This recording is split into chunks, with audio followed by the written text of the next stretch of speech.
Konnichiwa minasan, Nihongo no gakusei desu. Today's lesson is about janai desu, the past tense of desu.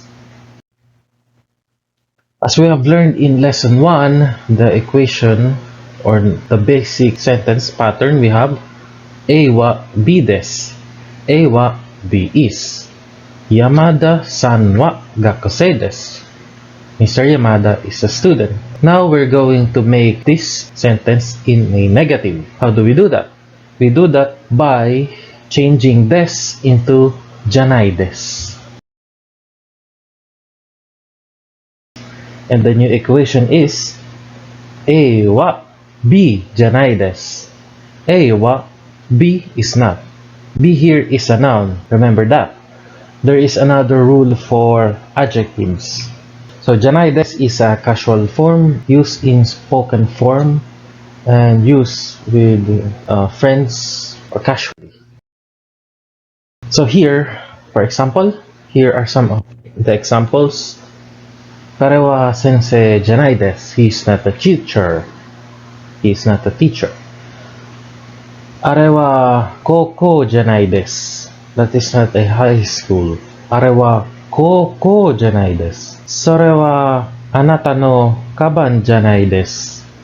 それはあなたのカバンじゃないです。That is not your bag. 彼は山田さんじゃないです。He's not Mr. Yamada. 彼は山田さんじゃないです。Okay, there is an alternative form of the word janai desu. There are two.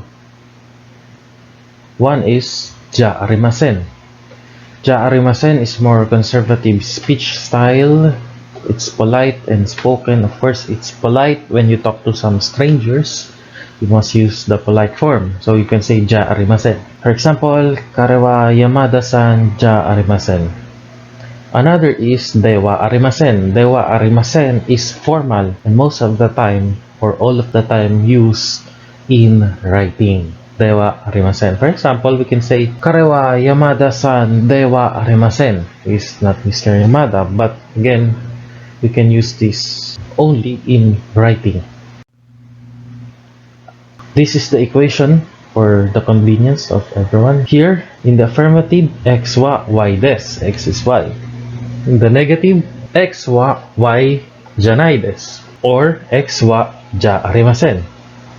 Or x wa y dewa arimasen, and all of the three mean x is not y. So des and janai must always be accompanied by a noun. That is, for example, Nihonjin desu ka? We do not say iie janai desu. So we do not say janai desu only, separated from noun. We must include the noun when saying Iie Nihonjin janai desu. Okay, remember that? Exercise. We're going to formulate a negative sentence based on the description of these characters. Example. Yamada-san no senko wa rekishi desu. The major of Mr. Yamada is history. Of course not, because he's a teacher. So we say Iie senko wa rekishi janai desu. Iie senko wa rekishi janai desu. No, his major is not history. So we will do for Sora and Yamada. For Sora, it is Sora-san wa ichinensei desu. So Sora is a first year student. Then for Yamada, Yamada-san wa jugoku desu. So Mr. Yamada is a Chinese. Both are wrong. Now we will formulate the negative description or negative sentence. So for Sora, ichi nensei janai desu. She is not first year student because she is a second year student. Sora-san wa ni nensei desu. For Yamada, jugoku janai desu. Because he is not a Chinese. Mr. Yamada is a Japanese. So, Yamada-san wa Nihonjin desu. Okay?